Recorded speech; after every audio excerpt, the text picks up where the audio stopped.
Hi, I'm Jim. And I'm David. And this is the Practical Guitarist Podcast. The podcast for people who eat, sleep, and breathe guitar.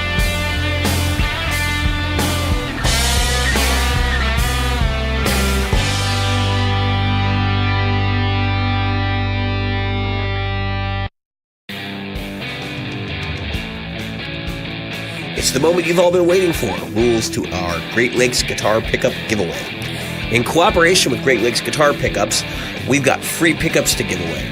Jim and I will be demoing the pickups as long as our promotion goes on for it, and it's supposed to last for an entire year. Make sure you're watching and sharing the videos with interested friends. I mean, who couldn't use a set of killer guitar pickups, right? So here's how it's going to work. First, on February 11th, a special word will be posted on Great Lakes Guitar Pickups Facebook page. A second word or phrase will be placed randomly within the episode of the Practical Guitarist podcast that is released on February 11th. Combine both of these words and send us an email with them. All who respond with both words will be entered into the drawing. Also, once you win, don't bother entering again, as you will not be eligible going forward. Make sure you tell your friends. I have to make it awkward and not hit record right at the number one, because they actually make you go through a sub-menu to get there. Disaster. Every single time. Disaster. That's so fucked up.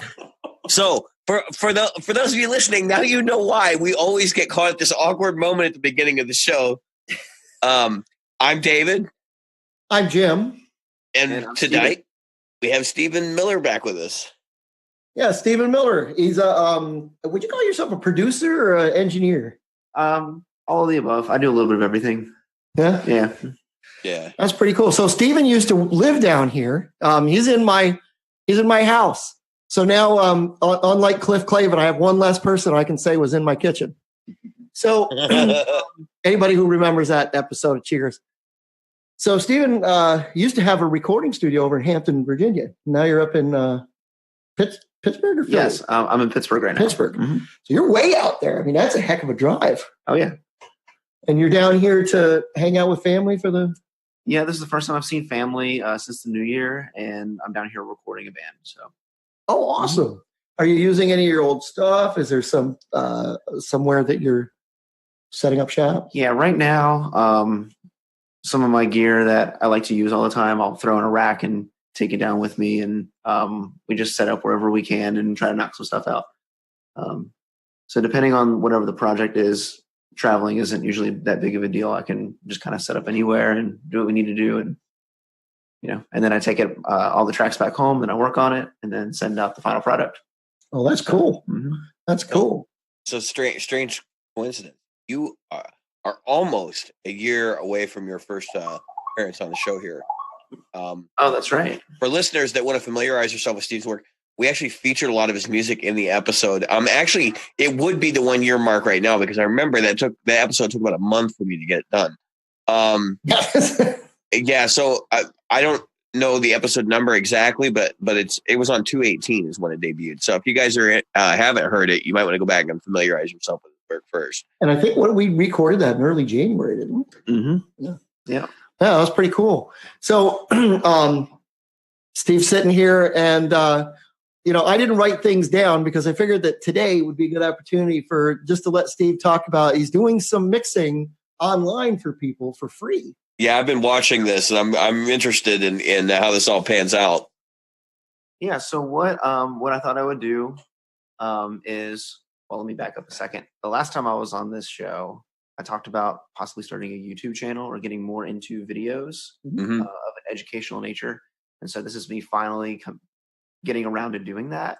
Oh, And cool. I'm just experimenting with different formats of, how do I want these videos to go and what's going to be the best to get what I'm trying to go for across. But right now I'm doing a series of live stream events where I'm taking tracks that people who like my page or people who are friends with me on Facebook they'll send me tracks of stuff they've recorded themselves, and then I'll bring it into my software, and then I'll live stream it, and you can see me mix it from scratch, or it'll be something I've been working on, and I'll maybe pick something apart that I think would be fun to talk about. So Yeah, they've been pretty good so far. I mean, I watched at least 2 of them. So. I've done 2 live streams and 3 or 4 like little quick tip videos. So when you're doing these videos that you're talking about, let's say I was wanting to send you some stuff to say, hey, would you mix this? What kind of tracks? What are the formats of tracks that you're looking for? Because obviously I can't just send you an MP3 or a WAV file. That's already been mixed. So what is it that you need from the people to be able to get that done? So what I usually ask for is just every individual track in your session as a WAV file, not an MP3. MP3s are compressed audio. So WAV files are good as long as it's clearly labeled. All the tracks start at the same time. So when you drop it in your session, everything lines up. And nothing's clipping or, nasty or offensive. And, in that regard, like audio wise, then it's usually pretty good to go. And then, I have an automated process that I do to, get myself to a start point, and then I just go for it. But I'm not super picky with what people send me as far as like what kind of music it is or anything like that. But so my Carpenter's cover is okay. Yeah, exactly. So, but basically, as long as everything's clearly labeled, nothing's clipping, and all the audio is in line with itself when it's sent to me. So, for instance, I don't want 500 tracks labeled audio 1. You know what I mean? Yeah. Yeah. I've been there. Yeah. So what that means is, folks, when you're outputting, and this is for the general populace, not the person that knows the stuff. Let's say you put all your tracks in Ableton. You don't want to output the entire thing, the master rendered. You want the individual tracks. Yeah. And then each track labeled. It would be, is it best to say like guitar 1 or rhythm guitar or something like that? Yeah, as long as it's labeled in such a way that you can look at it and know what its purpose in the mix is going to be. Right. So I think that would be a good example. So let's say if you have a kick drum, just label it kick drum. We know what a kick drum is, right? Yeah. But let's say if you have a bunch of guitars, you can say maybe rhythm guitars and lead guitars, or you could say guitar left or guitar right.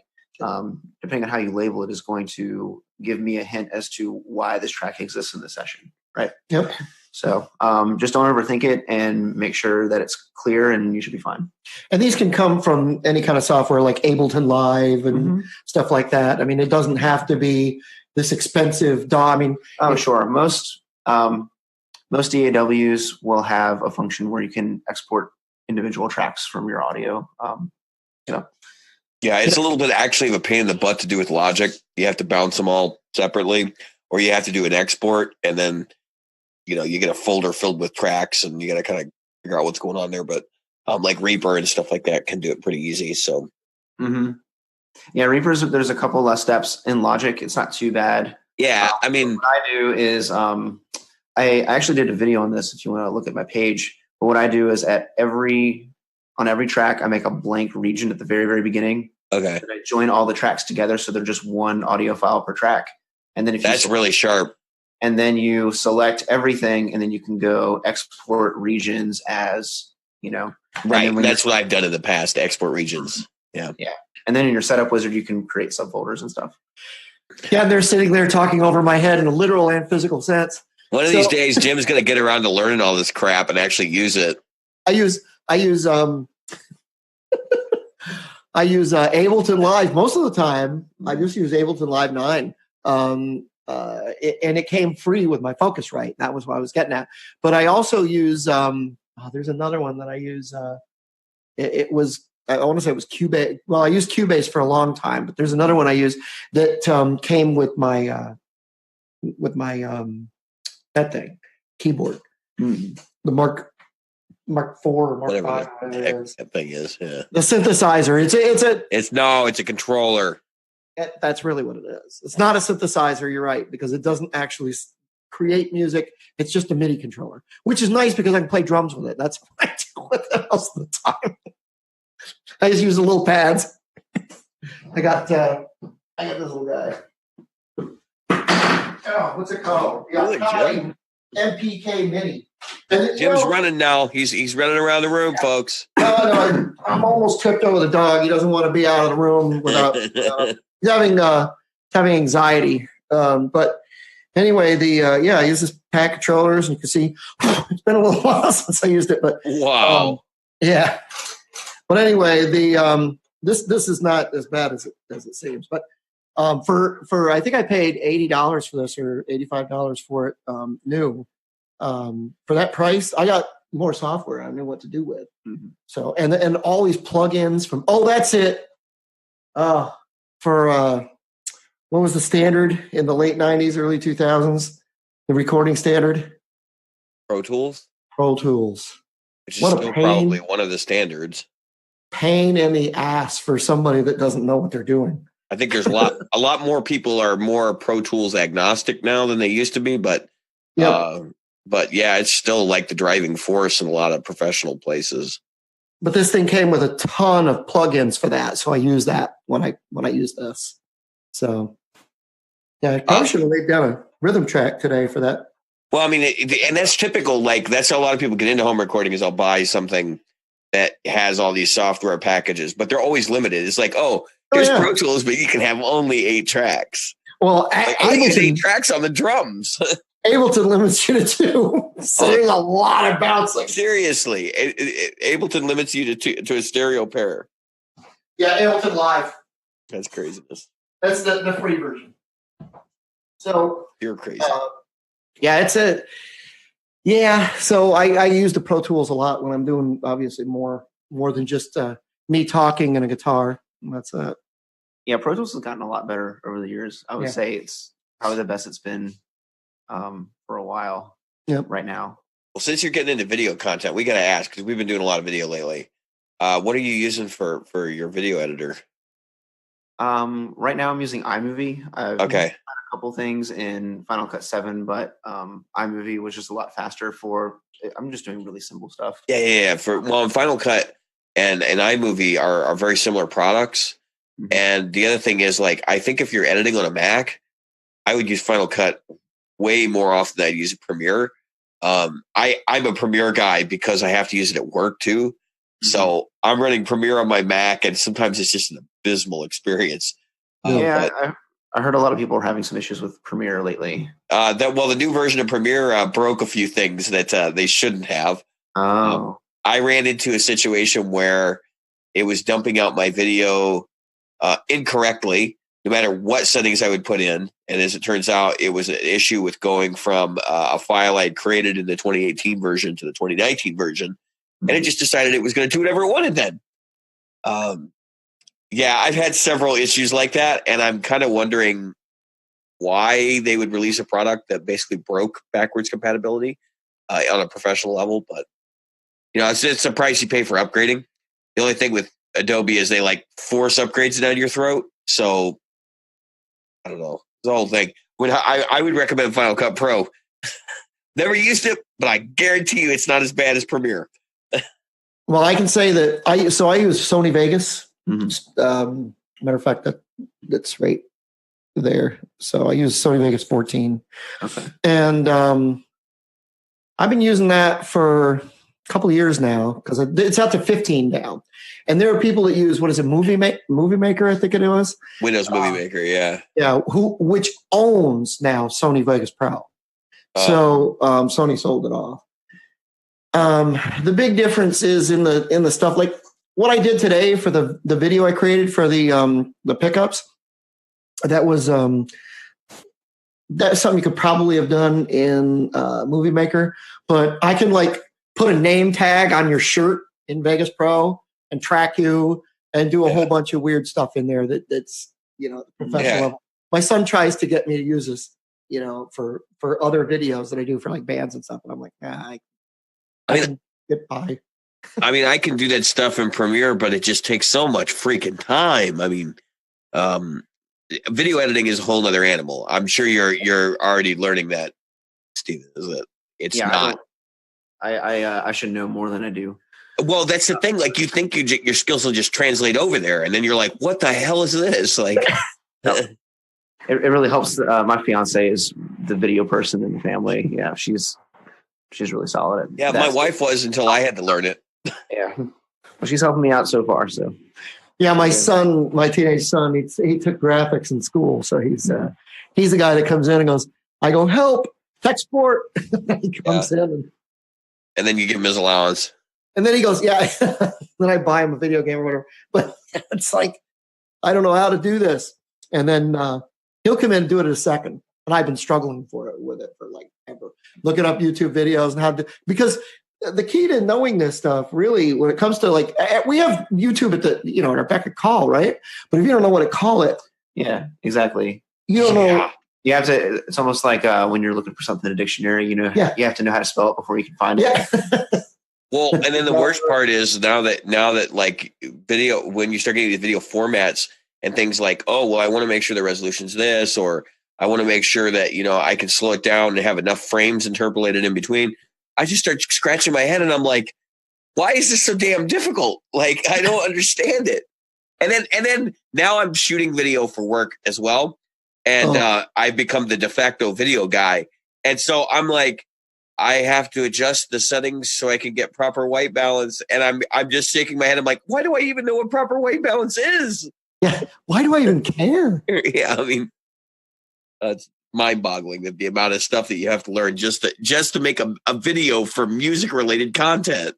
It's like I know how to make music. Stop it. I can remember when typically a musician would go on YouTube and just, here's the new guitar, and they would have a crappy phone with a shitty microphone on it, or a crappy digital camera, shitty microphone, play the guitar, and they go, see the difference? And I'm like, no, I don't, because it sounds like a transistor radio from the 60s right now. It just sounds terrible. Mm-hmm. And I think that we're slowly starting to have to become not only fluent in audio controls, I mean, being able to do the stuff you do, not at the extent that you do, but in video. So I want to talk to you more about, so you're recording somebody down here. Is it metal? Is it jazz, funk, fusion? It's more of the metal style. What kind of metal for the uninitiated such as myself? Probably djent or gent, as they would say. Yeah, gent metal. All right. It's definitely in that metalcore, melodic, heavy sort of thing. Yeah. As I listen to more gent, gent. I think in France they call it le gent. Jim, just quit while you're ahead. Yeah. Anyway, I listen to more of it. I start to find that. Before it just sounded like noise, but it's slowly become where it's more melodic and stuff. Tosin Abasi is like the gent god, in my opinion. So if you want to hear some good gent, go listen to that. So when you're recording these guys, have they already laid down certain parts of the tracks? Are you doing this from the ground up, or what are some of the things? Tell us about this process. Okay, so I've been working with these guys for a very long time, and usually our process is they will work out a demo on their own, and once they are happy with it on their end, we meet up. And we just kind of go over all the tracks, and I'll pick it apart with them, and we'll find like a good arrangement for the song, and then we'll re-record all the tracks just in better quality to fit what that is. And that's when we'll get into like getting good performances and getting, good tones out of everything. And now we're really fine tuning all the stuff. So they're coming to me with finished songs, and then I'm just going in and making the like sonic part of it work. Yeah, polish it and then maybe re-record as needed. Exactly. Now, when you talk about that, I mean, I think that most bands when they sit down and they say, okay, I'm going to record an album, let's say, and this is my baby, the song is my baby, and have you had anything where these guys are like going, I can't really. I can't come your way with that because this is how I want it to sound. You ever had like, we all hear about it. The guy that walks in the studio with a Line 6 Spider and a Fender Squier Affinity and says, okay, I'm ready to record. I mean, does that ever happen, or do you? It happens, but I try from the very beginning to create an environment where everyone is excited to experiment and maybe not feel so attached to certain things, because with the experience that I've had doing this, a lot of the coolest parts of the album were accidents. Right. Yeah. So you just never know what you're going to get, and if you're open-minded to allow that creativity to happen, you'll get something that you didn't think you could do, and it always works out better, I feel. So these guys are really good about just trying to like open their mind, and whatever happens, and if it's good, we go with it. If it's not good, we'll try something else. But that's my approach. I like to hear that you encourage artists to be creative rather than try to corral that. Because I see a lot of engineer producers, mostly producers, who are like, no, I get that you've got this great idea and like this grandiose vision, but we're going to narrow it down to a very small focus and try to keep it, a certain way. And I think it's done to make it more packageable in a lot of cases. But a lot of times, like specifically, I'm thinking of like Queen and bands like that. If those guys had been limited in the studio or whatever, we wouldn't have so much output that they were able to put together. I mean, especially at that time, people were using the studio as an instrument itself. Yeah. Even, with all the Beatles stuff that, they were doing in the studio, or even with Queen, like on the Prophet song where you have all that echo section, that was all experimenting in the control room. That wasn't, someone didn't play that on the guitar and decide to do that. Yeah. Right.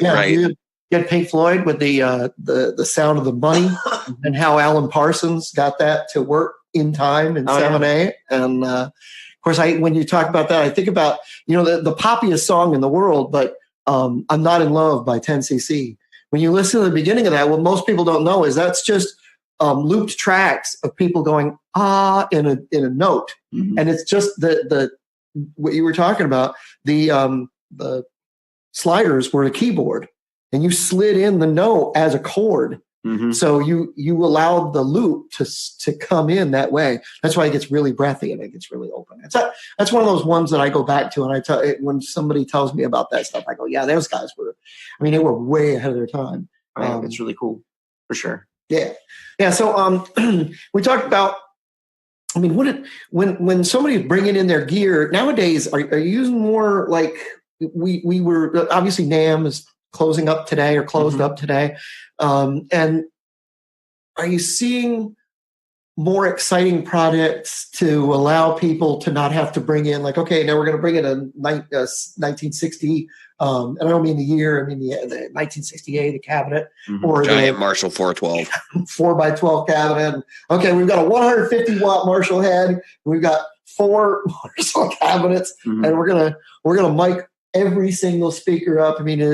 What kind of exciting things are you talking about? Because we talk about IRs all the time on the show, and that's one of the things. Yeah. Well, it really all just depends on what your goal for the project is. If, you're budget conscious and you work really well in the box and you just want to get something that's good and, doesn't take a whole lot of time, doing everything in the box and using an Axe Effects and recording your vocals, that there's totally nothing wrong with that at all. Okay. You can get really good results with that. But if you're playing like Stoner Doom or Sludge or something like that, you're going to probably want like amps cranked to 11. Yeah. And some of these. Exactly. So you just have to just think about what your vision is and how far you're willing to go to see it through. And those options will lay themselves out, and you just kind of pick and choose where you want to go with it. Sometimes you make compromises, sometimes you don't. But as long as you're happy with the product at the end, it really doesn't matter how you get there. Yeah. So I think if you are if you're a guitar player and you are trying to do more stuff in the studio, it's good to be aware that there are a bunch of different products, and you might be in a certain situation where you can't have, this recording setup that you would wish you had, like, with the amp and the cab and all that fun stuff. You might have to just show up, plug into a Kemper and do your thing and get out. And that's all the project allows. And you just got to be okay with that and not cause a stink. And you know what I mean? And not be a diva. Yeah, exactly. I think a lot of people, when they go into the studio, just leave all of their expectations at the door and just do whatever works in the moment for the track. Have you ever had a band where you said, all right, guys, this is not going to work? Ooh. I've been very fortunate that I haven't had to have many conversations like that. Mm-hmm. I try to vet people very carefully before I work with them. So that helps.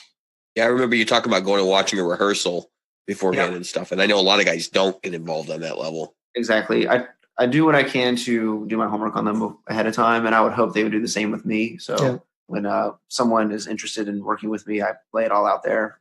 I'm very upfront. I tell you, based on what you tell me you want your project to be, I'll give you a price. I'll give you like example recordings that I've done that might fit that. Yeah. I'm just very transparent about it, and they either say yes or no. And by that point, I've already kind of felt like I'm saying yes to them too. So it just kind of works that way. It prevents a lot of, people showing up into a situation and thinking it's going to go one way and then it really goes another. And then, well, hey, you said, and then I'm like, no, we're going to talk about it all up front, and we're going to be on the same page, and we're either going to move forward or we're going to, find something different. So, yeah. But I try not to overthink it. I just, if they're cool people, we go for it. So, yeah.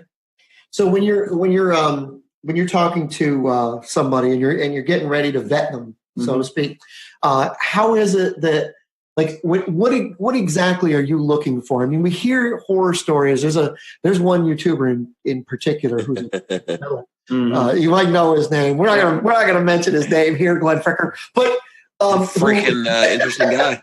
And we like the guy. I mean, he's actually a good guy. He's funny. He's got a certain thing, but he talks about some of the horror stories he put up with, and he's right. He's 100% correct. So you've had the singer that tells to cup the mic and says, "All right, that's how it's done by the pros." No, there's no pro that cups a mic. Yeah.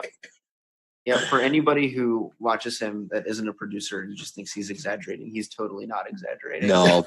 So you haven't played with enough musicians. I've had that's the thing that when you're a producer, you have so many different situations thrown at you. On top of recording this band, you have to be their vocal coach, their guitar teacher, their therapist, their mom. That's for the bass player, right? You have to be their mom. That's just for the bass player. All of that. The referee, the water boy, you name it, you're it. Because it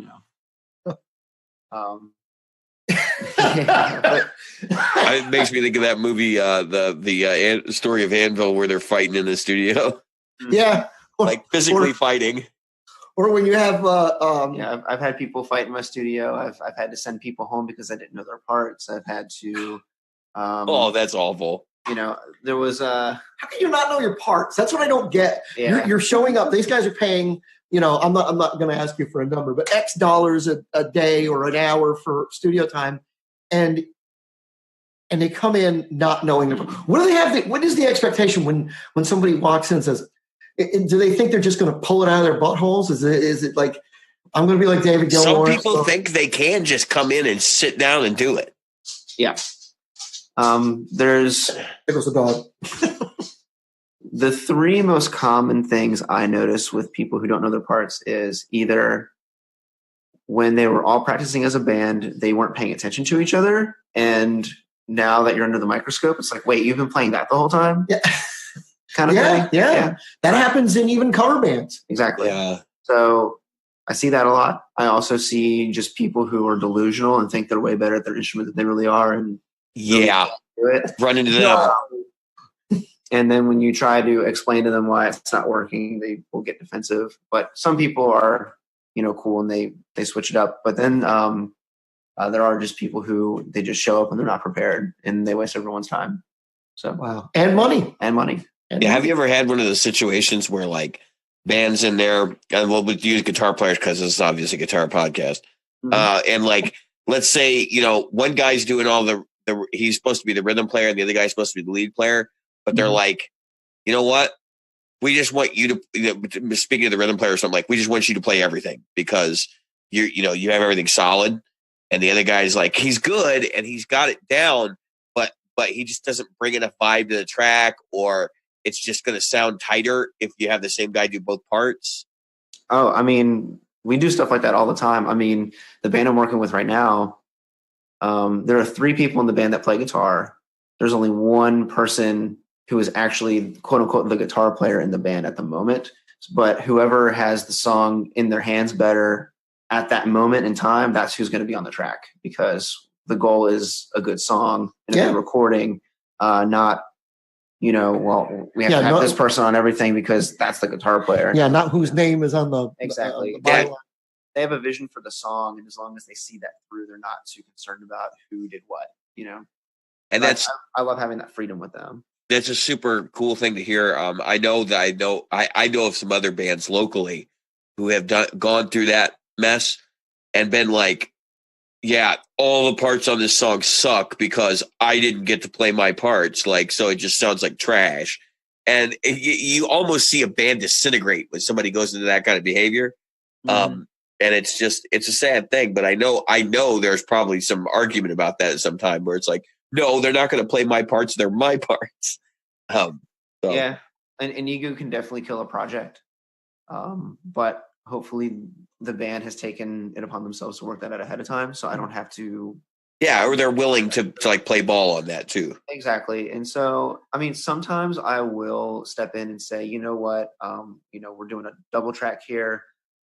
You guys aren't agreeing on maybe the nuances of this one little part or something. You guys need to either agree on it or have just one of you play both sides of it or something. Yep. And, usually no one fights about that. But I've been very fortunate that I haven't had anyone come in and, complain about someone else like playing their riff or something and getting all bent out of shape about it. Have you ever had it where you did the recording of both and then chose one over the other? Yeah. Mm-hmm. Oh yeah, of course. And actually, when you're doing that kind of stuff, like if you're doing doubles, because that would be the common reason I would see that this might go on. I mean, people don't understand. If you've never done it before, it's little micro stuff that you listen for to like say, oh, this is out. It's like the decay of a note is slightly off, or one person is slightly ahead of the other guy, or the amount of difference I can't stress enough is like microscopic. Oh, yeah. And so the really good guys, if it's a 2-person band like the Judas Priest types and stuff, they've got it down solid, or it's really just one of the guys playing all the rhythm parts. AC/DC is a classic example, Yeah. Yep. The biggest reason why I think I like to do one person on rhythms is guitarists have a really hard time. Like 2 different guitarists have a really hard time matching up, especially on maybe 8th note runs. So let's say you have like a metal song with lots of chugging, you're just riding on 8th notes on one note or something. You're not going to like upstroke and downstroke at the exact same time someone else will, and you have practiced that thing that way with that push and pull against that track for so long. There's no way you and that other person are going to be matching unless you're practicing it together. And so when we talk about really cool guitar duos and stuff, that's kind of what we mean, is how well they lock in together that way. Yep. Yeah. So very rarely does that happen. I mean, you can do it without, just one person, but I find having one person doing all the rhythms, they're like a machine and they can just do that same thing over and over again, and you're going to get, solid takes every time. Yeah. Does that make sense at all? Oh, yeah. Absolutely. There are some people that can't do that. Mm-hmm. Every time they do it, it's going to be off. Today I was recording a little thing, and I have that little looper pad on the floor there behind you. And so I had to create a track, and I had to create a loop. And people don't appreciate how hard it is to start a loop and then stop a loop and then have it sound like one continuous thing. I mean, I must have done it 18, 20 times, but I would sit there and I would practice it. But of course, there's that practice of punching in and punching out. And, you talk about that. You get these bands that are like, that's not how we sound live, man. We want to sound like we do live. And when I don't think they realize. So you want to mic up a PA. Yeah, most of the time, just mic up a PA and get out of here. Most of the time, though, bands don't realize how sloppy they are live. But sloppy. Oh, no.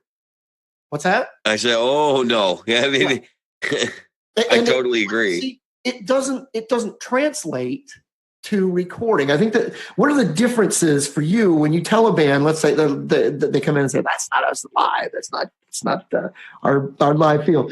How do you explain to them, hey, look, this is a recording. It is, well, I'm going to let you. Well, I guess what they need to realize is, do they want it to sound like something that they hear on the radio, or do they want it to be a demo? And usually when they say, oh, we want it to sound like it is live, they're either asking for one of two things. Either they want it to just be like a demo that they can show off to people just for like booking shows or whatever, and it's just, maybe not the best quality in the world, or they literally mean, we want to go into a studio and track live together with no metronome. We're all doing that together. Okay. So when you're going, all in on the no click track, we're all playing in the same room, all that stuff, you better be really good. Yeah, take a week or two to rehearse and make sure you're ready before you do that. And I mean, before you even step into that room, you should try to record yourselves as much as possible to make sure that everything's lining up, to make sure that you're moving through at the right tempos, to make sure that things aren't, speeding up and slowing down randomly. Yep. The things that I hear all the time that ruin live recordings for me in like a studio setting, drummers that don't pay attention to keeping their snare and kick locked together when they hit, so that you get that flam of the kick. Yeah. Bass players and drummers agreeing on the length of fills and hitting together like in quarter notes or eighth notes, like making sure that that's all locked in together. When you have two guitar players that are playing together, eighth note passages that are chugging along, you'll hear like this sort of phasing thing between them because the down picks are not hitting at exactly the same time. Yep. When you have vocals and backing vocals, making sure that all of the syllables and like the T's and the S's and the pus sounds are exactly together. Line up. Or you get like a kind of sound, or you hear that flam. Which is just as different as that flam. So all of these things that are floating around that we are used to hearing locked together in a quote unquote correct recording, you're not getting that live. And so the best thing you can do is practice your butt off and take care of all those little minutia, and then you're going to have a really awesome live tracking session. Yeah. So it's really painstaking detail. Have you ever had a band to come in and like nailed it live? They were able to get in the room, and my band does. I believe it. I believe it. We track together as a group. We workshop all of our songs together as a group. Yep. So to get that same vibe, we always play live, I guess. Yeah. And so what we do is we track the drums, and we have the bass player and the guitar player in the same room with the drummer. They're on headphones and they're playing along. We have their amps isolated somewhere else. Yep. And then we just have them play through the song over and over until we have a take or a couple takes that are really awesome. And then we splice all the riffs apart and then stitch together a super take. And then there's our record, right? Nice. And we've been working like that for about 2 years now, and sounds great. Sounds like it sounds like us at a show on our best day. But we're talking about doing something different, maybe going with a click track next time. We want it to be a little bit more polished probably next time around. But if you do a live recording, you do sort of maintain that energy you get when you see a band that's really exciting. So, and you actually get to hear them, you hear the musicians play on the record, which is also cool. They're not time edited to crap and sample replace. Right. You can hear it pushing and pulling. Exactly. So, and my whole thing is, as long as you can listen to the recording and you can hear the song and it's coming across well, and you can listen to this and be like, this song sounds like a song to me. There's drums and there's vocals and there's a melody and I can tap my toe. Like, it's a good recording. It doesn't matter anything else. So, yeah. Winded explanation. No, there's a lot of information in there. You talked about playing to a click. I don't think. Well, before we get to that, because I'm going to I want to come back to that. But have you ever had to go in and overdub somebody's part?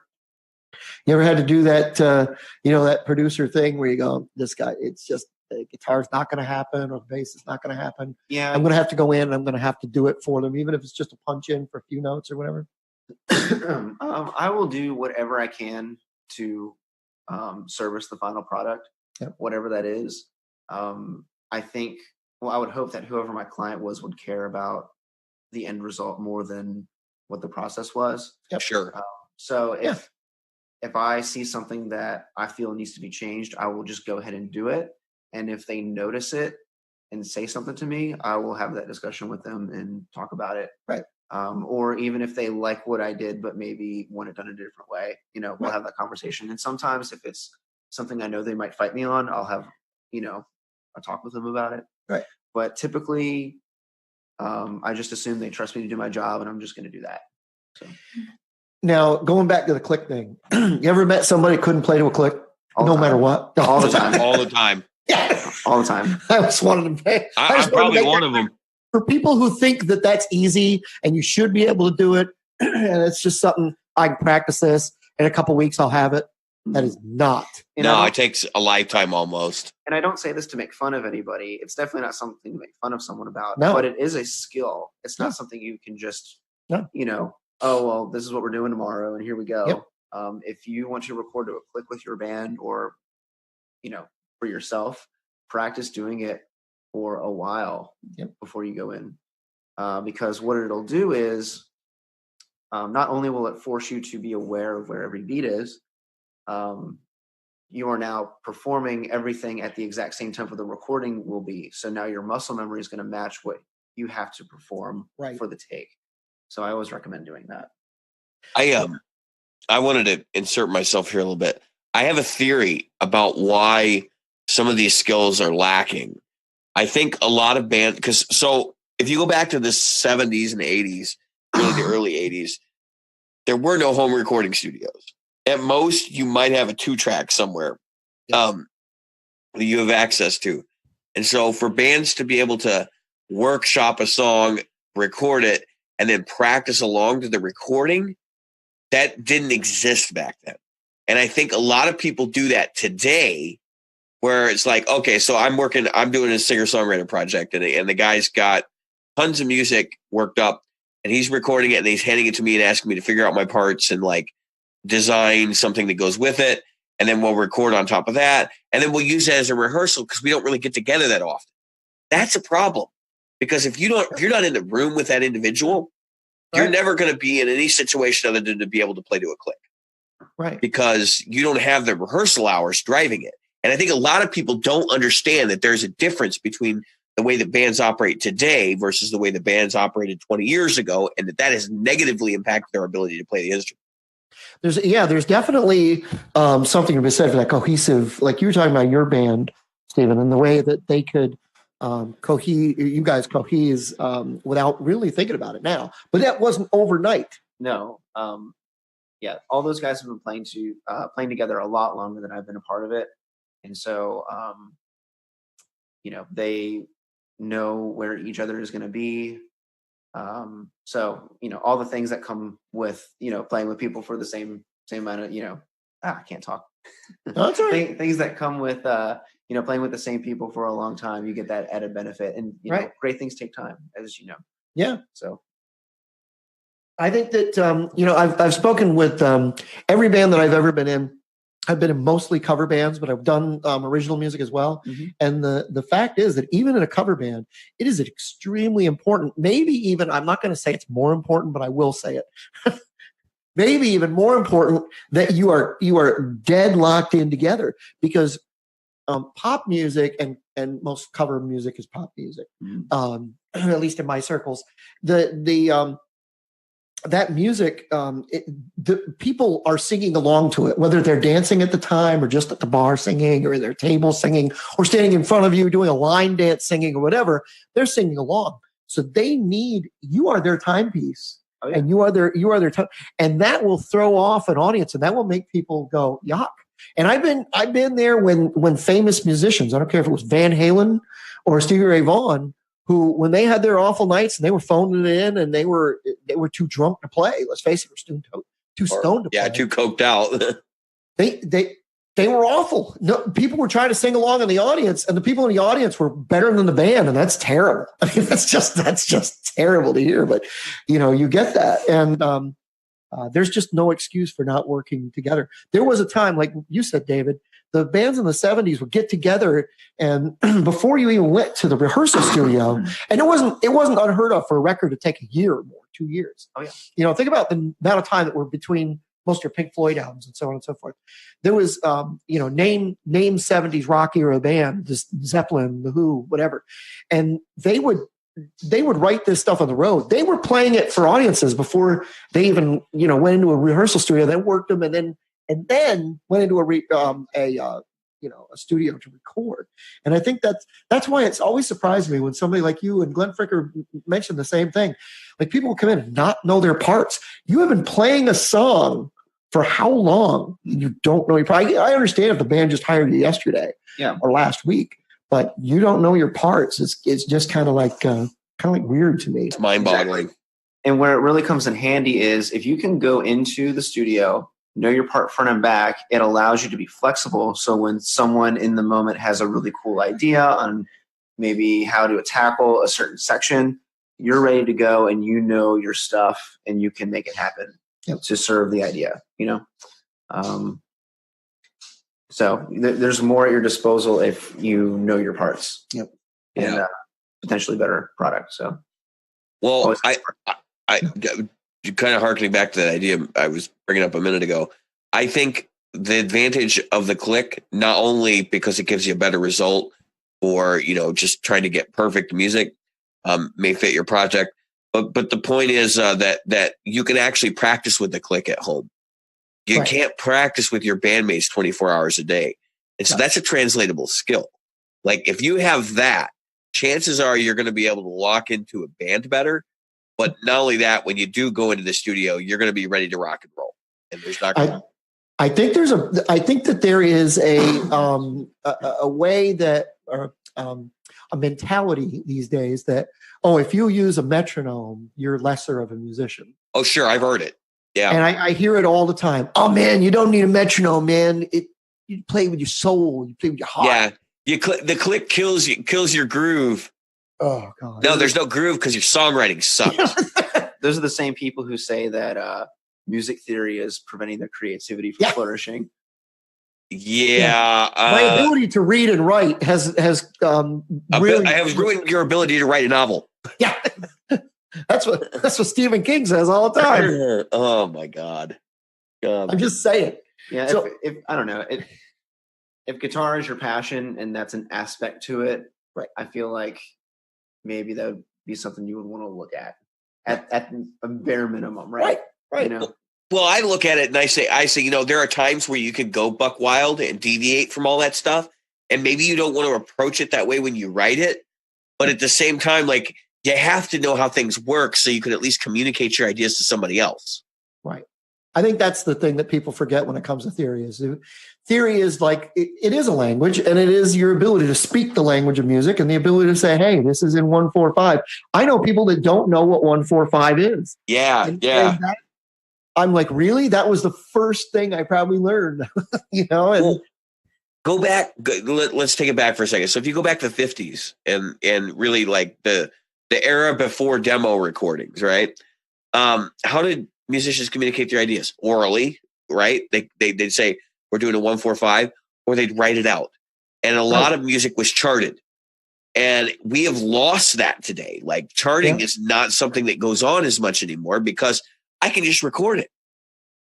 Any idiot can go to the store and buy a 4-track digital recorder and do a demo real quick. I mean, that's where we've gotten. Now, it's not going to be a good demo, but the point is that you don't feel like you have to have that same level of communication going on. But you're losing a big chunk of what the product actually is to everybody come together and come up with this cohesive whole that actually says something. Well, now you've got, the tools at your disposal make it that there's no excuse. I mean, you can have an iPhone and an interface. If you've got the right DAW, your iPhone with GarageBand is enough to make decent demos these days. Yeah, absolutely. Right. I have a group of friends. They made an album of all original music, and it was inspired by the Beatles album Revolver. Mm-hmm. Okay. And so that was recorded on a 4-track tape machine. So they recorded their entire album in GarageBand on an iPhone, which also only has 4 tracks. 4 tracks. Right. And so it was a really cool project, and it had a neat little vibe to it. Yeah. But sometimes even changing your process can affect the way something sounds too. Yeah. So if you're a guitar player and you feel a little closed off to playing with a click or learning music theory, definitely just look into it. And the more you learn, the more tools you have at your disposal. Right. You're only hurting yourself. Right. It's just like you own a toolbox and you have this big old toolbox. You don't always use the impact wrench. Mm-hmm. But when you need the impact wrench, you have it. You know what I mean? I would. I guess that's the best analogy I can bring. I mean, but all you have is an impact wrench. Everything looks like a nut. Well, and this too, if let's say you do come up with a really cool riff and you don't know any music theory, you'll never know what it is about that makes it cool for you. Right. You know what I mean? Yeah. So if you knew a little bit of theory, maybe then you can figure out why this works, and then you can share that idea with other people, and everything's cool. Yeah, exactly. I'm going to say something really funny. Yeah. Could you imagine making gent music without music theory? Yeah. Or math. Yeah, or math rock. Like, those genres simply would not exist.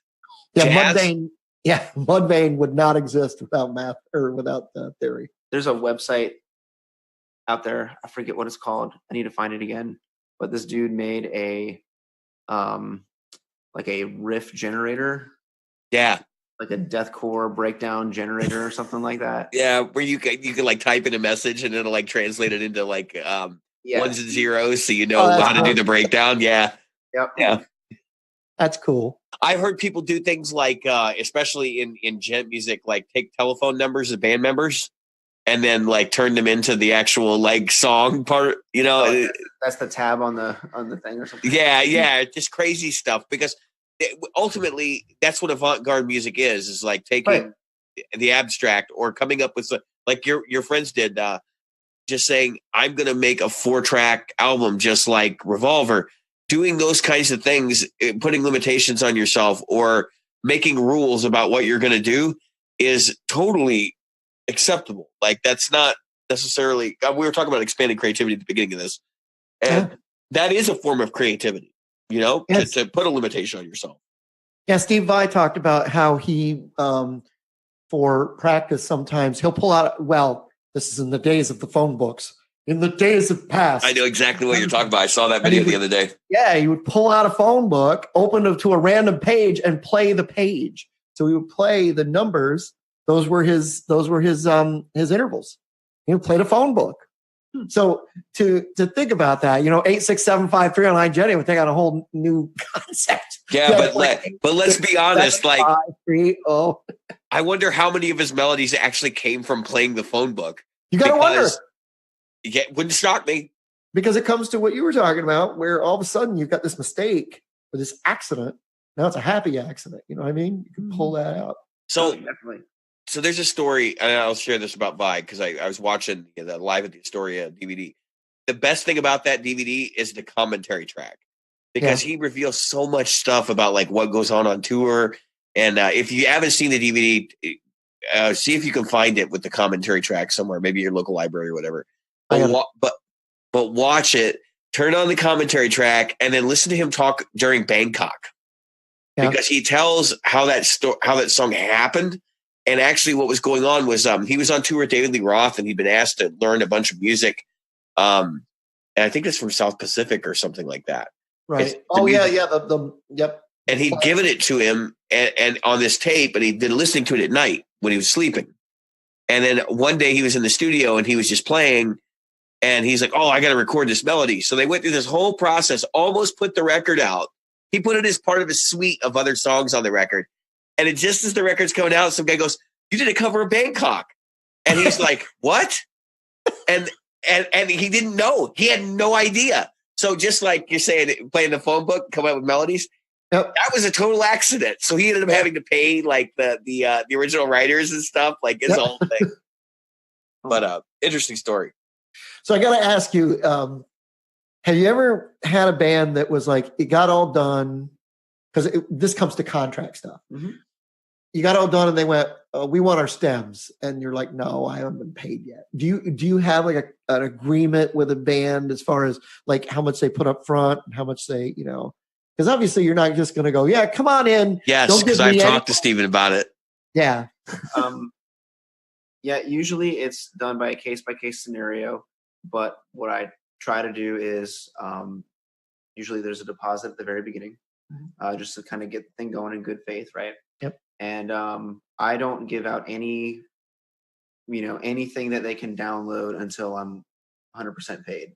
And I don't care how I'm paid or who pays me. You guys can work that amongst yourselves as long as I get what I'm asking for, then you can do whatever you want. I will be happy to give you anything you want from the session,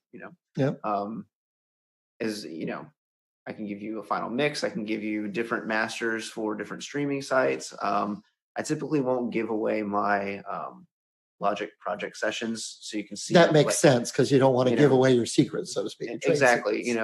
If someone gets a hold of my templates, they can just fill in the tracks themselves, and they don't really need me anymore, do they? But at least that's my fear. But yeah, I mean, the truth is though, but the mixing stuff is my own. They didn't, that's mine. But they can have all the tracks. That's them performing, and it's totally fine. They can have that. Yep. I really feel like because you're saying like not giving the Logic files, I'd give them the Logic files. They're never going to be able to do it without. I see the producer as a director in a way, or the engineer as a director, because like you may have set up these templates and like give them all these different ways in which that they may approach the tracks. But if you don't have the guy in the back of the room going, that sucks. Like you can't hear that because you're too emotionally attached to the song. That's so much of the service that you provide. That was going to be, you went right into my last question. And that is that part of it. You provide more than just, here's the person that clicks buttons and hits record and so on and so forth. As a producer, can you tell our listeners, what is it that the producer provides that you would not be able to get otherwise? I mean, it's an unbiased opinion. You have someone coming from outside the group that's not in that bubble with you and can look at it objectively and try to see it in a different way, or, just give you honest feedback on it.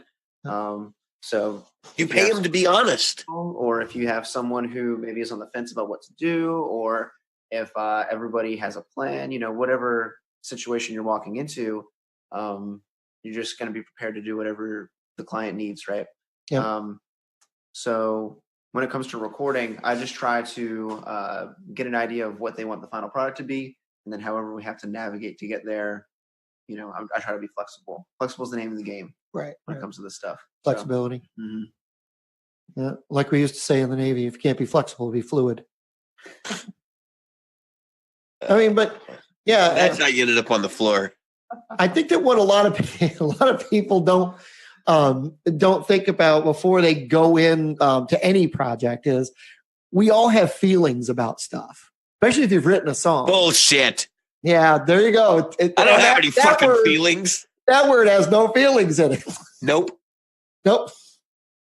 Fucking don't. And so when you're looking at these things, when you go into a room with a person that's why we hire a producer. Yeah. You don't. In these days, we just talked about it. We don't need you to hit record. Exactly. I hate to say it, but every idiot can sit at home now and make a damn recording if they want to. That's right. It just won't be good. But what a producer is really providing you is that, I think this is maybe the real answer to your question.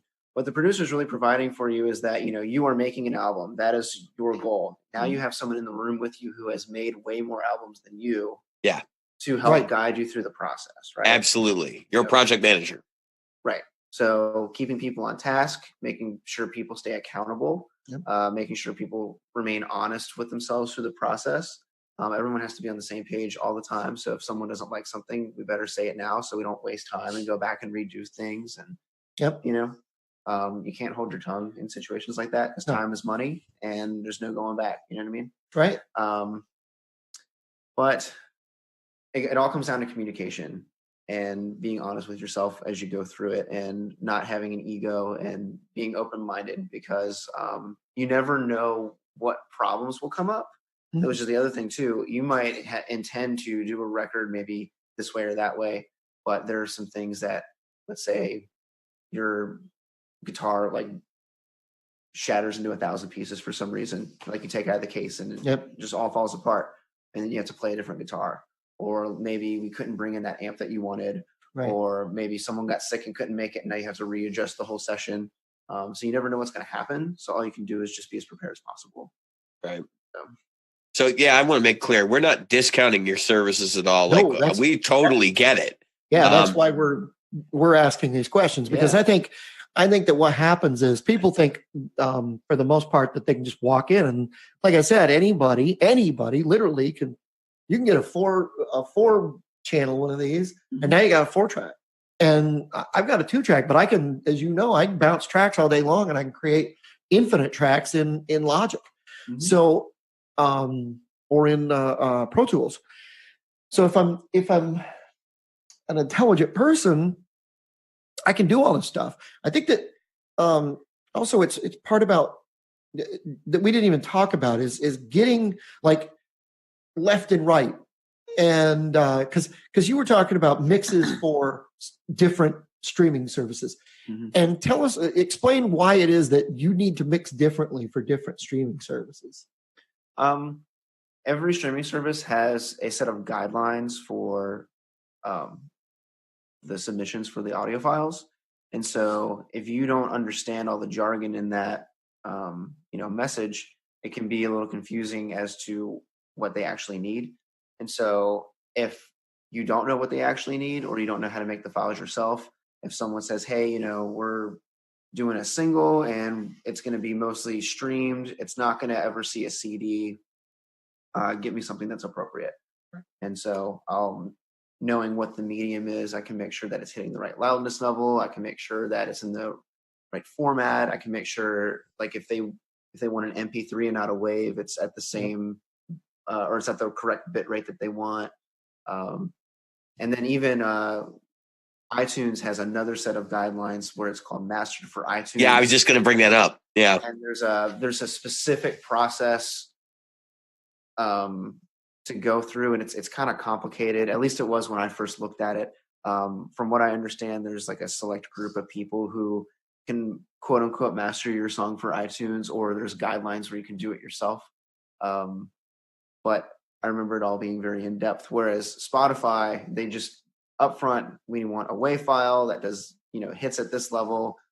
It will be played back at this level, and that's just the way it is. But with iTunes, there's something else going on there. Yeah, well, they've been talking about iTunes mastering. I was listening to an audio engineer podcast the other day, and there's a guy that was specifically says a lot of my work is actually mastering for iTunes, and he was very honest about it. And he said, a lot of people are poo-pooing this because they're saying, oh, well, they're being super specific about what they're doing. He's like, once you understand the process, he said, actually mastering for iTunes has improved the fidelity of downloadable audio in mass for many of the people that are doing it.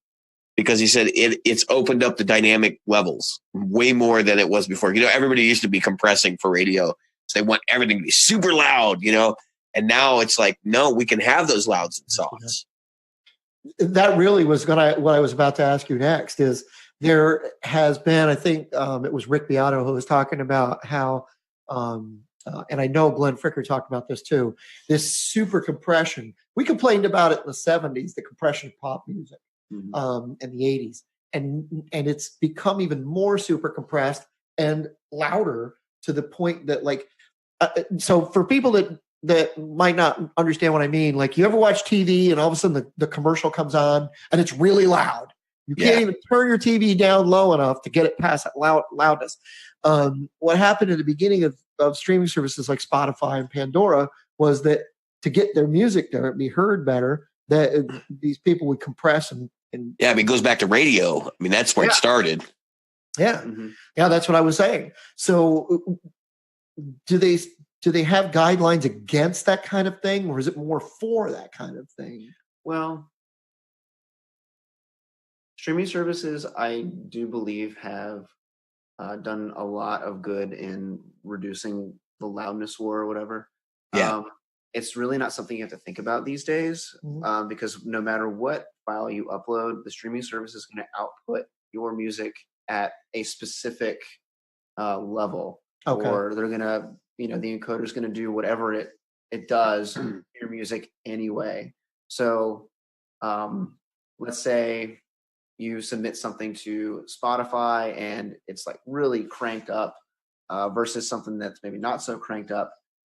When you play them back, it's not going to matter because Spotify is playing them back at the exact same level, regardless of what you decided to do to it. So if you leave more dynamics in, you're actually going to have a better sounding track because you can hear movement and stuff, and there's a little more leeway, because if it's all coming out at the same volume, you don't have to try to, louder than anybody. But with that being said, when it comes to radio, the loudness war is still a thing. Oh yeah. Getting your song heard. But that's kind of the thing, though. You just have to know which arena you're working in. So if you're a producer that works with tons of like active rock radio bands, then you might have to approach that differently than someone who's just going to release something on Bandcamp, Yep. And not to say that one is more important than the other, but you just got to know, where is this music going to end up? Who is going to be listening to this? Where are you going to hear it the most and make it sound best for that? Right. Yeah. So it's not so much as one's better or one's worse. It's know who your audience is, right, and what they're going to expect.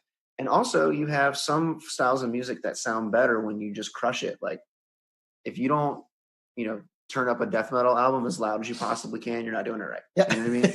Yeah. Everything's got to slam. It's always said about AC/DC. And that's a good point. And I think a lot of that has to do with, like, I would be totally fine listening to death metal and having like softer passages in the music.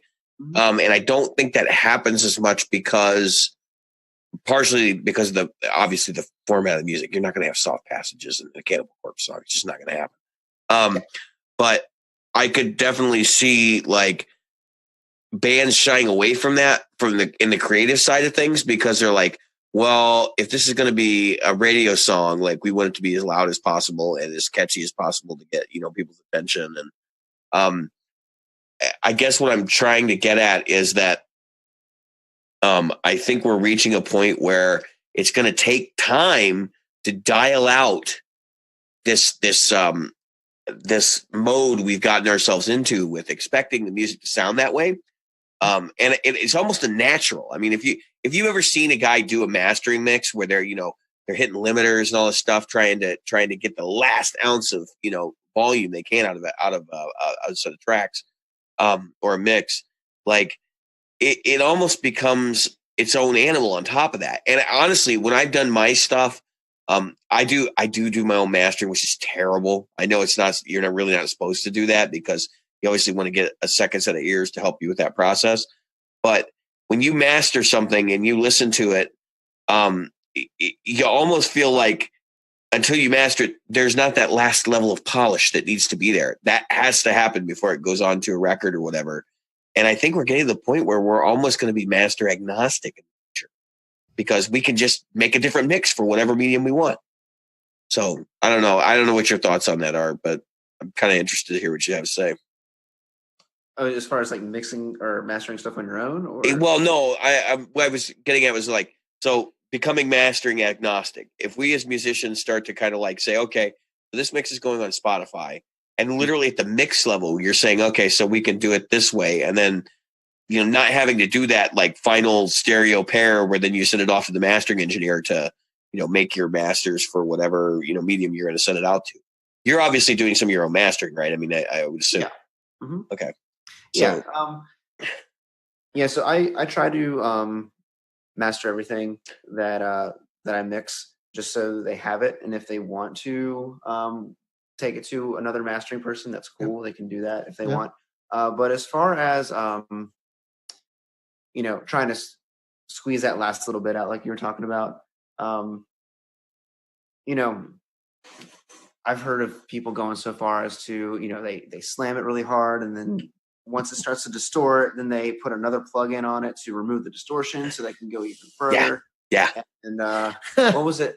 Stadium Arcadium by Red Hot Chili. Yeah, I think that's one that was like mastered to death. It's like the hottest album ever recorded. Yeah. Right up there with Death Magnetic, I think. Well, there's two albums that are on either side of the spectrum as far as what I enjoy. But those are really. Oh, and then the other one was the single version of Vertigo by U2. Yeah, that was. It's another one they get talked about. That was totally baked, and you can hear it. It sounds crispy when you listen to it, and it doesn't matter how quiet or loud you turn the volume up. You just hear that like distortion in your speakers, no matter what you do, and that's. Yeah, it's like they hit right to 0.1 dB and then created like a square wave and cut everything off. I mean, it's ridiculous. But that's what they were looking for, right? I mean, exactly. At that time. So I mean, they didn't do it for every song and every time, you know. I think a lot of the technology that they use today to master records like that didn't exist back then. No, 10 years ago. Otherwise, U2 would have been doing it. Because let's face it, they have been about selling records for a very long time. So it's like listening to. I'm trying to think of a good comparison.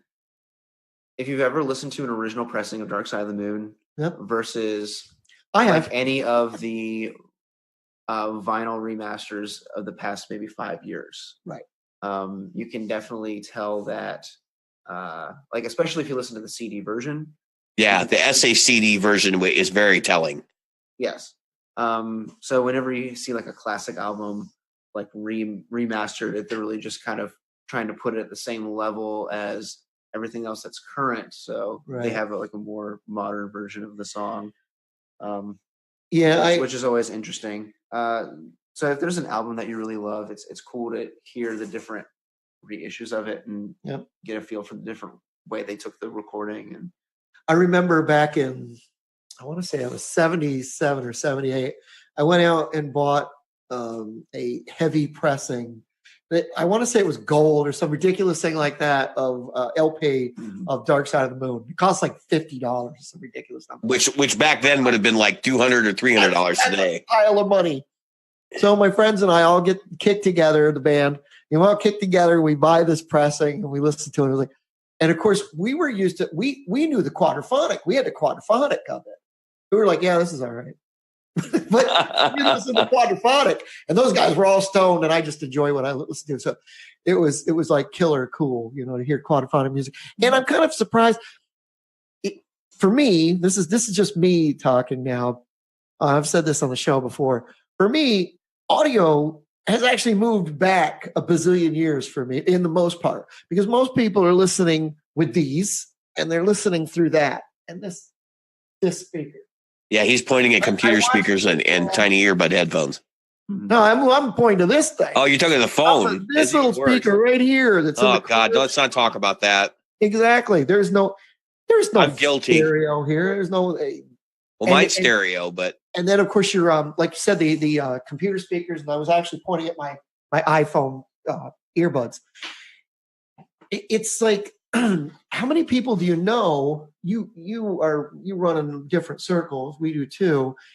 Who own a really good stereo? Who, like when I was growing up, quadraphonic. I can't remember seeing one in a store, Jim. That's I remember how long it's been. A tape deck that was made by Nakamichi. Okay, do you remember those guys? I mean, they had. You're too young for that, but Nakamichi was the. You know, there was. You know, people had Kenwoods, but we had Polk Audio. Yeah. And this stuff. And then Bose came out, tried to convince everybody that their stuff sounds good.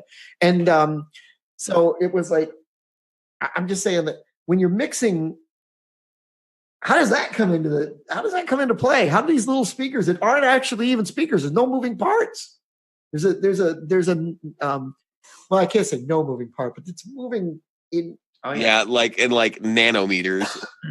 Yeah, the what the average consumer listens to stuff on definitely is something that we have to keep in mind. Yeah. So whenever we're doing mixes, we'll check it on the nice monitors, we'll check it in the car, we'll check it on the phone. We'll always seeing where it's gonna land. yeah, it is something you have to be aware of. And of course, I wish everyone, cared more about that stuff. But unfortunately, that's just the way it is. Believe me, I grew up also with transistor radios, and then the '80s, everybody had a boombox. Right. For some reason, Ghetto everybody blaster. had a boombox. They had this giant weight on their shoulder. Yeah, the ghetto blaster. Yeah, it had lights. You'd have a regular light show on, and one ear went deaf. That's why I Disco can't ball, really hear yeah. well. No, actually, Jim, I don't think everybody had those. It was probably just you. Oh no, they would. I'm just kidding. I'm kidding. But I'm just saying that. Yeah. Shit, Jim, you had 8 tracks. You have to think. Oh yeah, we did have 8 tracks. I remember when I had my first Kiss album was on 8-track. Oh my God. And it was Dressed to Kill. I think it had, and so they went, I want to rock and roll all night and party every day. That's what it sounded. They just didn't care when they put it on an 8-track where the song got cut. I was just gonna say, it sounds like you get to the end of side A, it's like That's what happened. Side B, yeah. So it had to, but the 8-tracks would then they were bovine, and that they would run Right. one way and then run the other way. Yeah. And so all the mechanisms had But you did it with too much rhythm, Jim. I was afraid that our younger audience would not understand what you were saying. had to go into another direction. So there was this big pause. You know what's great about 8-tracks? You know what's great about 8-tracks? Nothing. I don't even know if you knew this, Stephen, but people who are using tape delays, the tape that's in an 8-track is exactly the same width as what you'll find in most of your like Echoplex style tape delays. Yeah, so get a They'll box take of them apart. Yeah. And Yep. use them for tapes for an Echoplex. cats. Interesting. Oh, Yeah, it's it's Michonne, one of the show's mascots. She comes and she hugs David towards the end of the show. oh, she's adorable. Usually, she's actually wiping her head on the windscreen here. Probably going to make her recording really interesting. Well, and actually, we can't hear it, which is good. For we've come up to at least an hour, right? We're over now. We are hour 15. There you go. So I don't want to take up too much of your time. So before you have to run, what can you tell us, like a story, a story of your worst band that you had to put up with, the story of the best band? Reveal the names. You don't have to tell Don't me. reveal the names. Protect the innocent, Yeah. or the guilty. Oh my goodness. Let's see. What's a good one that's not it'll be fun enough for the show, but maybe someone who won't. Yeah, they won't hear us. Okay. No. All 40 listeners or whatever. Yeah, no, we're up to like 80 or 100 now, but But believe it or not, we've got 30% of us, the listeners are outside the U.S. yeah, we have actually a lot of international listeners. Yep.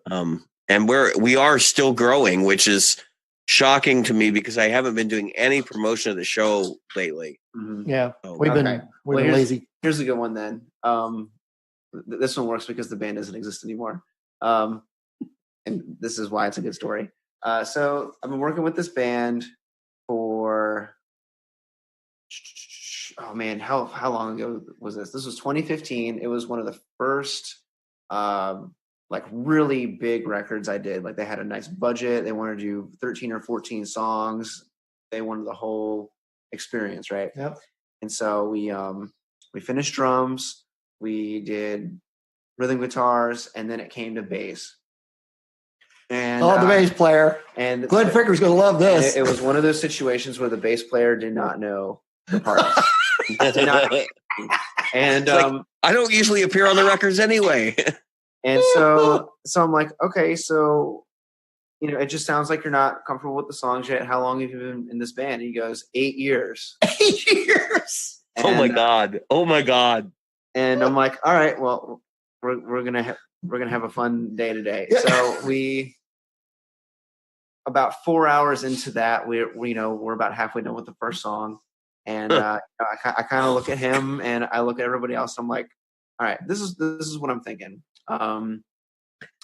We don't seem to be making a whole lot of progress today. Yep. I'm gonna have you take the rest of the day, have you guys have a little powwow. Yep. Get on the same page, work on your stuff.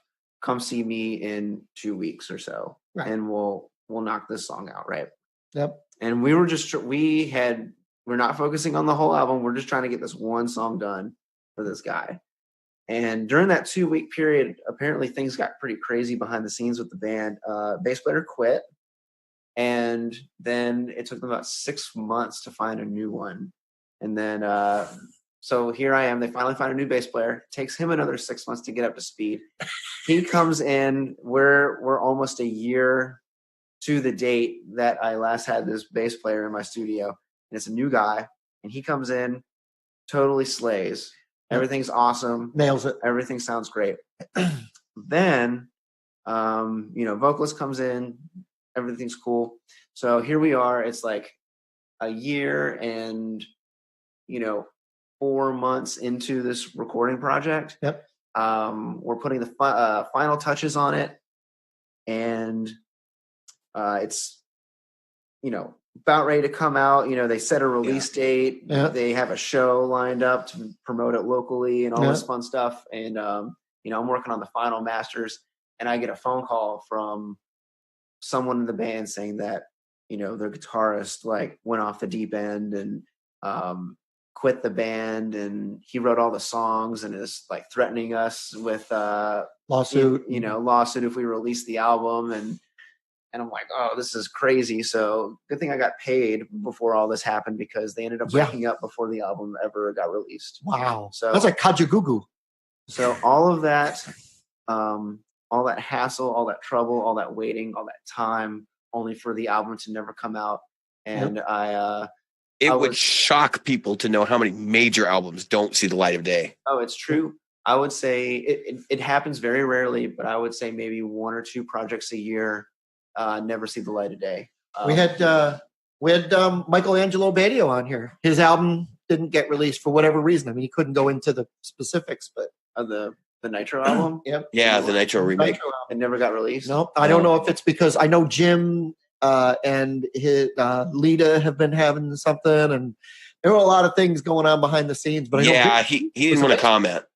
Yeah, I know Victor Wooten was a bass player. I was very excited about hearing Victor on a metal album. My understanding was he actually finished it. Yeah, it's finished. It's in the can, but they can't, for whatever legal reasons, they can't. Yeah, and I think that's part of the reason why he didn't want to burn bridges, because he's thinking that maybe someday, it will actually come out. But kind of a crappy situation. But anyway, I mean that your story is, I would say probably represents a good amount of material that people never hear, both on the the super high end rock star level, and right down to people of our caliber who we want to make a record really bad, and then your band breaks up, or somebody sues you, or just or threatens legal action. Right. And actually in a situation like that, that's why Jim and I have had episodes where we've talked about you've got to sew that stuff up before you ever start one of these processes. Who's the guy that owns the song? That's right. Who's the guy that runs the books for the band? Those are all jobs that, it's not the glamorous side of things, and it's not the thing that most creative people are good at, but it's something you got to do. Yeah, the business side of things that has killed many bands. Many bands that were classic rock didn't own their material and were touring it. Aerosmith was talking about how they didn't own their own stuff. They were touring their songs; they had to have permission to play their own music. And we're talking about a band that obviously made a lot of money and snorted a lot of money. So, unfortunately, keep a band stoned enough they don't know. I'm not saying that that's what happened with your band. I'm just saying that that's the kind of thing that goes on in the background. So, how about the best band? I mean, what is other than your own? Because obviously your band is really good, and they can come in and they can punch it in. What is the best experience you've had? A really good experience I had. This is great. So I got a call from this band. It was a bunch of kids that play out in, they all go to James Madison University together. They're in the guitar course there, for classical guitar or something like that. So they have this band. It sounds like Avenged Sevenfold. It's really noodly and kind of cool like that, really proggy. So I was like, all right, sweet. Sounds like something I'd like. So they come in, and he actually brought in his Line 6 Spider and was ready to record. I'm not even kidding. He brought the Line 6 in. He had no idea that was like a thing that we talk about in the studio world. Yeah. He brought it in because it's like, well, this is my amp. This is what he's got. Today, right? You know, and you know, it's fine. It's no big deal. Yeah, then you're like, no, plug into this guy over here, you know? So I thought it was going to be really interesting when that happened. But no, like these kids came in. They were, 18, 19 years old. The youngest one was 16. He was still in high school. He was a drummer.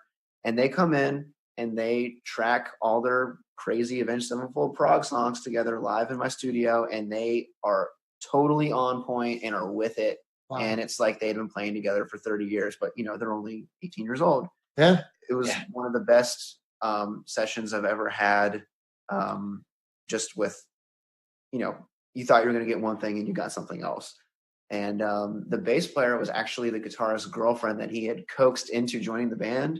She had never played an instrument before, and she came in and impressed me so much and had her act together better than a lot of other bass players that I've had in the studio. And so those guys, it was such a pleasure to work with. They knew what they wanted. They had a vision for everything. They went very meticulously into their rhythms and parts and made sure it was all tightened up before they even came in. Yep. And we knocked out a whole 5-song EP in 2 days. Wow, that seems like it seems like with that musical style, the proggy style, you would have to have that level of musicianship where it's almost a given. Yeah. That if that's the kind of stuff you're doing, you're already where you sound awesome. Yeah. If that's what entertains you, chances are you know what you're doing. Yeah. Mm-hmm. I mean, it wasn't everything has issues, but as far as what you would expect from people that young, the first time they've ever been in a studio, ever, the first time they've ever recorded themselves in any capacity, and they just come in and knock it out of the park. Yeah, you can't ask for anything more than that. So that was a super positive experience, and So if you were gonna first recordings were like that. Yeah, I wish. They're not gonna be. Mine were definitely not. It was a microphone in a basement. Is that the time you got really, really drunk and decided you're going to make a record? Yeah, we made a great record. Oh man! Until I listened to it the morning after. It was like Family Guy. That episode of Family Guy when Lois and Peter they get high and recorded this music, and then they get done, and the next day they listen to it. It sounds awful. That's exactly what it was. But Jack Daniels did not help me. So I don't recommend that. He's not a friend of yours? I got to ask you this question. If you were to give someone advice, our listeners advice, as far as what is the one thing that that they should look to do before they get in the studio, whether as an individual or as a band, and what is the thing that they should look for? Because obviously not everybody can come to you. Not everybody can make it to Pittsburgh. But what is the thing that they should do when they're looking for a producer so that, like you said, to vet, because there's got to be vetting on both sides. Absolutely. What would you say there? Really try to find someone that you connect with on a personal level. It helps when you're a group of guys or gals or whatever gels really well with this extra person you're bringing into your space. Yep. And think of it that way. If anyone who has a band know that there's a band dynamic, and so you don't want someone that's going to come in there and mess up that dynamic in a way that's not productive to the project. So a lot of the bands that I work with, I feel like an extra member sometimes. I was just going to say the fifth member or sixth member. Yeah. Mm-hmm. Just because we have this trust amongst each other that we are there to service the song in the best way possible. And anything that we say or do, with each other during that time is going to be in good faith towards the end. Right. Right. And so just find that person that is going to communicate with you in a way that, makes sense and is, with what you guys are all about. So that's the best advice I could give. It would be like, it's literally like inviting another person into your band. And if you don't want to spend time with them, then you probably shouldn't have them in your world, right? Because you will spend, I mean, you yeah. will spend 8-10 hours a day together sometimes, right? Yeah, I mean, for a full-length album with a reasonable budget, I'm looking at anywhere between 40 to 70 hours working on that project, and I would say half of that I'm with the band. Yeah. So 40 hours of working hard with someone. You guys better like each other. Yeah. Otherwise, there's gonna be some arguing, maybe some fist fighting. That's right. So if you guys, let's say you have a group that's really open-minded and you're open to experimenting, and your producer is very rigid with certain things, maybe that's not necessarily the best way to go, or maybe that's a good thing for you because maybe you're a little scatterbrained and this person's gonna kind of keep you focused. So they're gonna rein you in. Exactly. So there's different styles for everything, but just and the other thing too is don't be afraid to give someone a shot too. I know you're putting your money on the line, but I really like to believe that the majority of people who are they spend all this time and money to learn this craft, and they're investing their time and energy into providing gear to make good products. Just use your best judgment, use your gut. If someone's giving you a weird vibe, you're probably going to know right away. Yeah. So it's like anything else. And what advice would you give to people as far as what they should learn if they decide, you know what, I kind of want to go into your realm, into the producer engineer realm? What would you say to them? Because it's not cheap. Oh no. And you probably have a lot of money invested in your equipment. Absolutely. I don't say I say probably because I don't want to throw a number out there, but I wouldn't tell you the number if you asked me. No, and no, you shouldn't. And there's a lot of good reasons for that. Sure. But the reason I say that is because let's face it, it's not like buying guitars. There's a lot of money that goes into that because you've got to have equipment to track everything. Well, and in general, the companies that are selling this stuff expect you to be using it professionally like that. Absolutely. And so the question I would ask you is, like, when I was a kid, you went to Full Sail. That was the place. And a lot of people still go to Full Sail to get a degree in that kind of thing. Mm-hmm. What kind of things did you study, and what kind of things did you do to prepare for what you're doing now? Well, it all started for me when I was in high school. I was really interested in making demos for the band I had when I was in school. Mm-hmm. And I had an iMac with GarageBand at the time. This was like 2006, 2007. Mm-hmm. And I just, that's how I would write my songs. I would just put stuff in GarageBand. And then when I got to college, I started college as a guitar performance major doing classical guitar. And then halfway through, I switched to music composition because I enjoyed the writing process more. Mm-hmm. And then that kind of led me into learning more about recording because there was a recording program at my school too. Right. But when I was at college, I learned like the basics of audio and all that fun stuff. But you don't have to go to college to learn how to do this. There's a lot of resources online. Mm-hmm. I'm a huge fan of these audio education programs that have cropped up. Mm-hmm. Like Nail the Mix is really good. Yeah. Hardcore Studios is another good one with Jordan. Last name starts with the V. He puts out some really good material. Glenn's a really good resource. Yep. Glenn Fricker. So, all that information's at your disposal. You don't need a formal education, but for anyone who wants to really dig in and learn some practical knowledge, find a way to get into live sound. Yep. Then you'll start learning like the basics of audio, and then you can kind of use that as a foundation for when you go into recording. So you'll have an understanding of mic placement and how a mixer works, and how to listen to different sound elements against each other, like basic stuff like that. But you don't have to go super crazy. Just go through it methodically and have a plan and think critically, and you'll be fine. Awesome. It's I think a lot of people overthink audio. Yep. You see stuff on forums all the time about, well, you have to do it this way, and there's all these rules, and it's like, no, just use your head. Yep. If it makes sense, give it a shot. If it doesn't work, then just go back. It's my whole thing is just trust your ears. exactly. Like, honestly, if you know what you're doing, like, just use your ears. That's what you're going to do anyway. At the end of the day, I don't think school can teach you that. I think what school does, because I took a lot of recording science classes and stuff. I think what school does is it teaches you how to interpret what your ears hear, and maybe makes you a little bit more sensitive because you're exposed to a lot more. But at the end of the day, the basic techniques and stuff can be gotten out of a manual. Yeah. I would definitely agree with that. I think my education in audio drastically increased after I left college.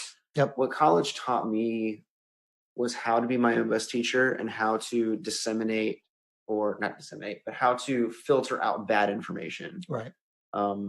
Knowing what is good advice and what's just frankly crap. Yeah, when you see the hocus pocus crap, like the those Zephyr pickups we were talking about in the group. Yes. Like, I mean, yeah. The Seymour Duncan Zephyr pickups for $1,000 a set. Yeah, because they're made with silver wire. I saw an article where a guy was talking about like the frequency response of silver wire versus, because he was doing all these mathematical calculations, and he basically showed like the pickups are 0.01 thousandth of a kilo ohm different. It was just some ridiculous number that it's like. So basically, what you're saying is the fact that they use silver wire means nothing. Yep. Silver is a good conductor. There's a completely different thing. We can talk about that on another episode. Yeah, but I mean, it's not worlds beyond copper, and that's what they were doing. No, it's more about how long it lasts and the conduction, right. And the environment that it's in. But anyway, so one last thing, we got to ask you this question because we ask everybody about their best, their worst, and everything else. But we also want to give you a chance to what kind of things that you're working on, and that you want our listeners to know that, hey, Stephen Miller has got this coming up, and this is exciting, and you should check this out. Because obviously there's your channel, right? Mm-hmm. I mean, and we, just like everybody else, we're trying to grow. And we want to help other people grow as well. And if we can give you a few listeners and a few viewers, then that's awesome. Plus, we work together. I mean, this is our second time doing this, but we've talked. In the last year several times. So I try to comment on your group as much as I can. We see stuff. So have you got a Facebook group? Have you got a I don't have a group. I have a page on Facebook, and I have a YouTube that is not live yet, but it will be shortly. Okay. Once I get that all up and running. But the tag on both of those would be Stephen Miller Recording. All right. So Facebook / Stephen Miller Recording, or YouTube / Stephen Miller Recording. Again, the YouTube is not live right this second, but it is coming soon. So all the stuff that I've done on Facebook so far, I will upload to YouTube, and then I'll start, once I get in gear doing the YouTube thing, that's where you can find most of my stuff. Awesome. Okay. And then as far as, I have to do a shout out for some cool projects that I've worked on lately. Just yesterday was the CD release show for an album I worked on from the band Vomit Stain. This is their first label release with Severed Records. The album was called Piles of Human Debris. So go check it out from Severed Records. All right. My own band, Slaghead, is about to release an EP sometime this year.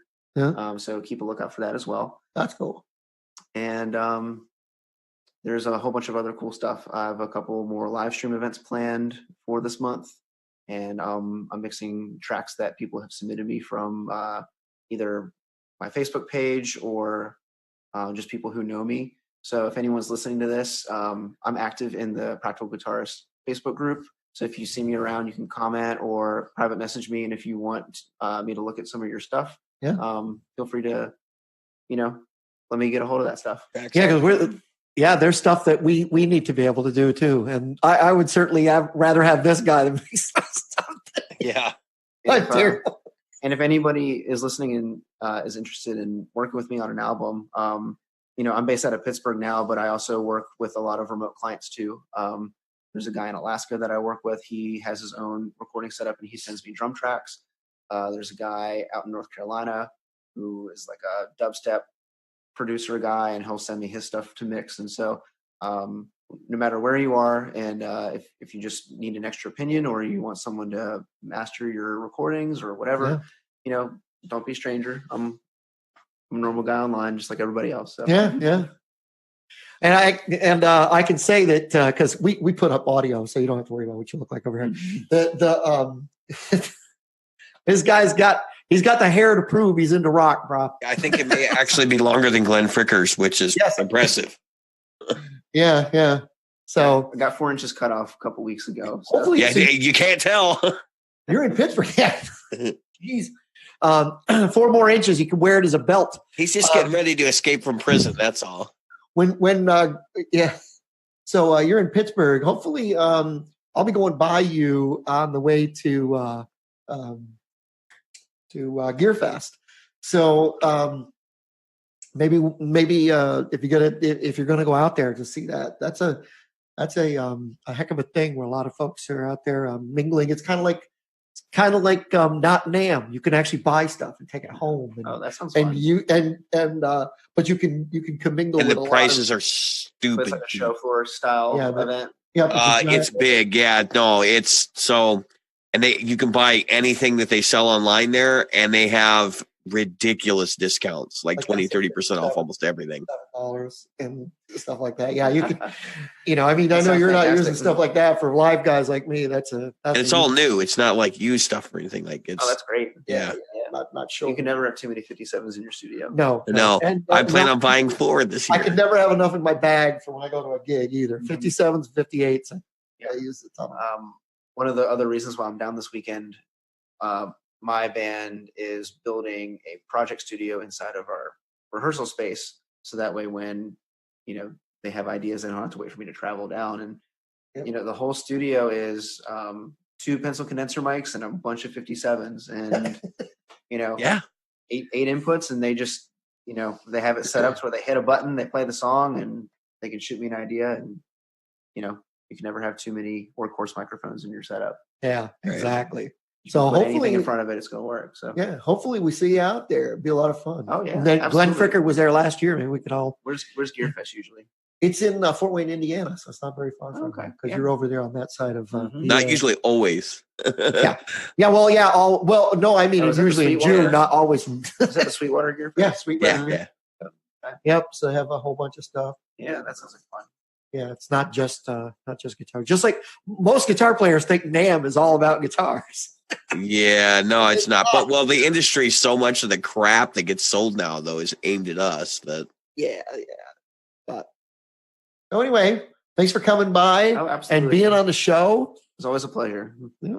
And I know that we'll try to get you again because this is fun stuff. Oh yeah. What's that, David? Are you going to take us out tonight, Jim? I'll take us out. I've been Jim. And I've been David. And I've been Steven. And we've been the Practical Guitarists.